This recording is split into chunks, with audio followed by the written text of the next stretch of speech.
Thank you for having me here, and really happy to be back in Egypt after some time.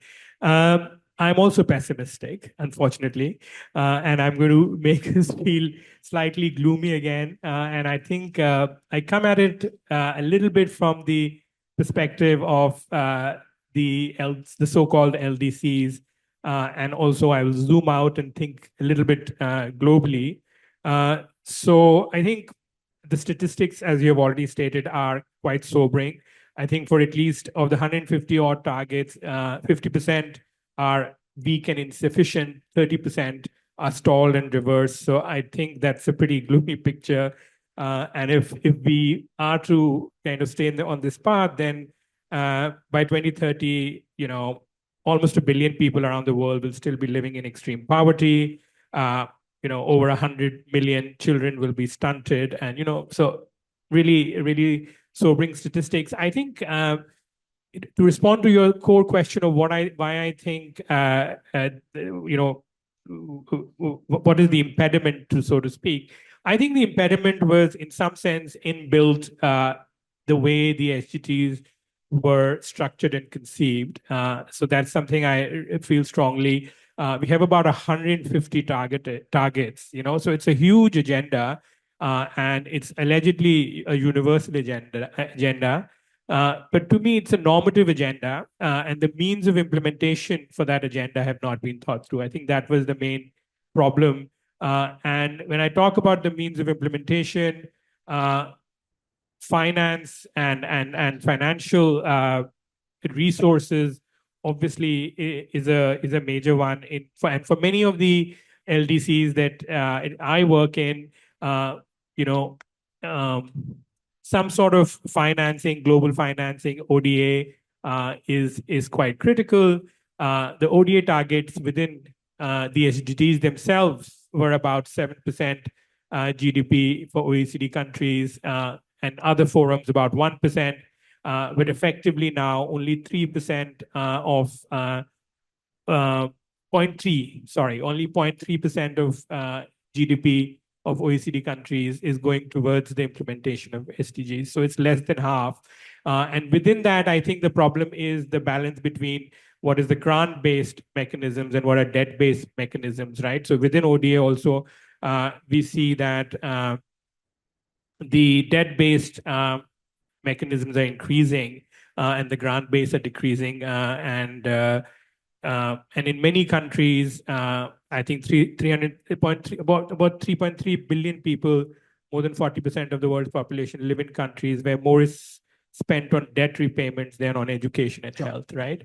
So I think we agreed in 2015 that the SDGs is a global public good, that it makes sense for the world to achieve these, but the world is not contributing to it. For me, that's a big issue. I think obviously technology is often seen as a silver bullet, and I can be enthusiastic about technologies, but the fact is that many of these technologies are not available to the SDGs. The technologies are proprietary. They're hidden behind all sorts of intellectual property rights.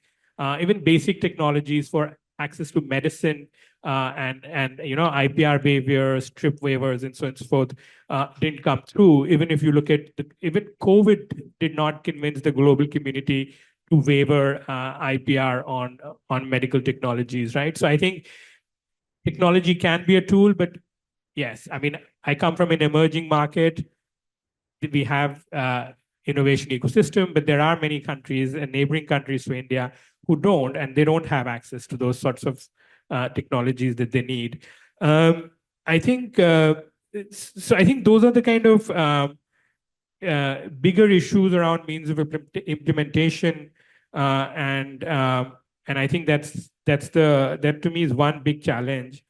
I think the second challenge that you asked is I'm fundamentally a climate scientist, so I do worry about the fact that climate change, in some sense, is in itself impeding the implementation of the SDGs, and it's going to get even more and more complicated to address climate change and prevent it from, uh, you know, impacting the SDGs. But to that extent, I think the problem is while the global community, the OECD countries, and so forth are not contributing as they should or as they committed to the SDGs, they definitely are contributing to increasing climate change and climate impacts. And I know there's a panel on climate finance separately, but I think almost, I don't know, 5 billion people are at high risk from extreme weather events, droughts, cyclones, heat waves, right? So those are pretty sobering statistics.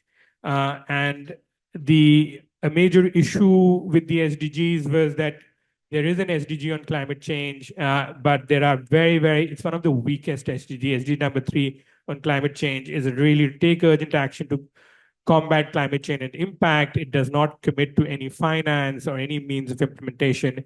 But many SDGs are implicated by climate change, so affordable energy, sustainable cities and communities, and so on and so forth, but also the achievement of hunger targets due to food production, impacts on agriculture, droughts, and so on and so forth will be impacted, coastal infrastructure, access to water resources. So there are many ways in which we can draw the linkages between the SDGs and climate change.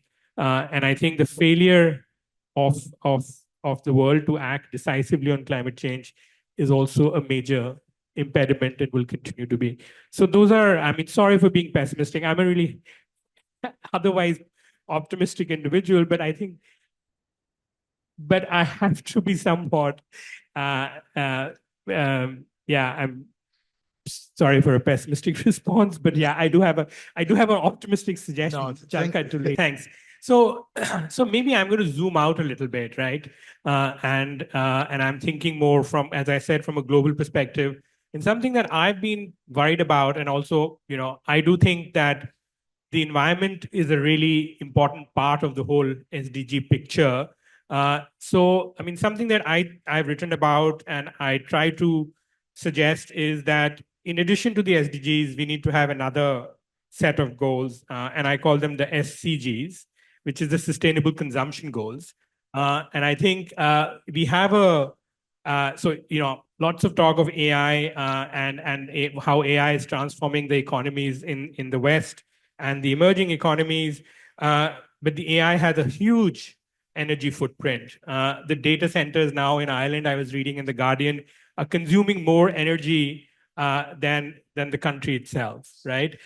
So I do feel like there needs to be some sort of consumption-based targets, especially for the OECD countries on sustainable consumption, and I think the areas where there's a lot that can be done in the US to achieve global sustainability. Could be on food systems, for example, healthy lifestyles, the consumption of single-use plastics, e-waste, waste, and I think what the SDGs did is put all the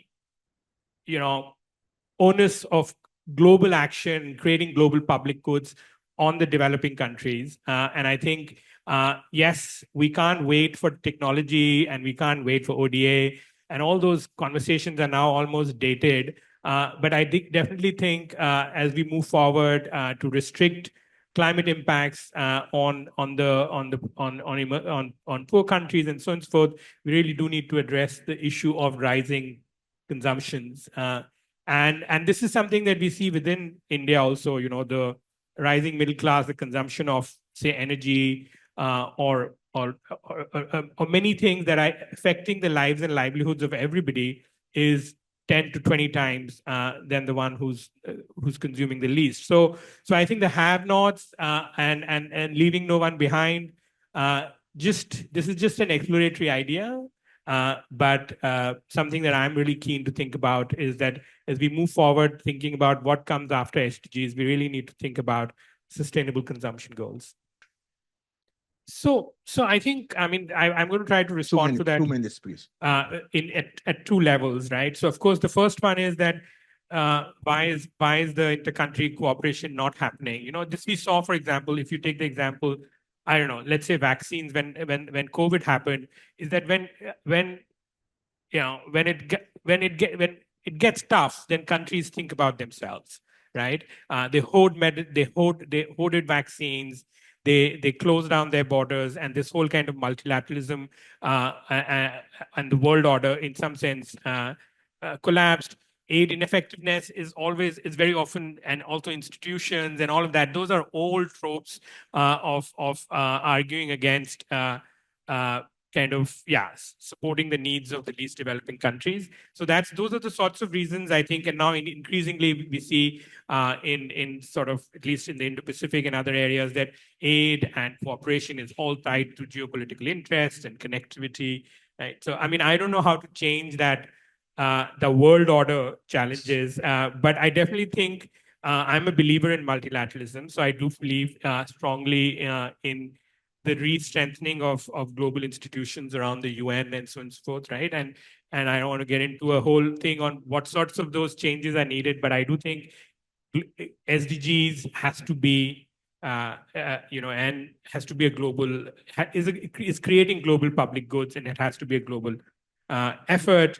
I'm also at the Observer Research Foundation. I was involved in setting up something which is called the Center for New Economic Diplomacy, where I'm really interested in looking at the role that South-South cooperation can play, the role that India can play in Africa, especially, for example, in the education sector, where we have always had an interest, and we have the resources now to invest. So I think South-South cooperation, that early period of South solidarity, and many emerging countries like India, Turkey, Korea, many new donors are there on the scene who can potentially do things differently. So I think that's something that is quite interesting. Also, in terms of development experience, innovation, it's easier to share, especially like, say, in the medical sector and at the other areas, there is more that we can do as an economy on innovation, where we do have technology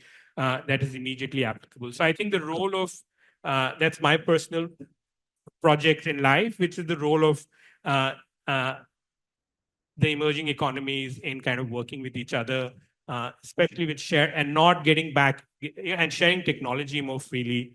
So that's something that I think about a lot. Thank you. So if I was to interpret it right, you were saying, is there a way to, since we're like 6 years away from 2030, think about what can be immediately done, and I mean, so this kind of idea of big bets, right, that we have also been talking about, and I think I don't know if it can be achieved, but I would say there are certain SDGs that are, and this is to Dina's point about systemic.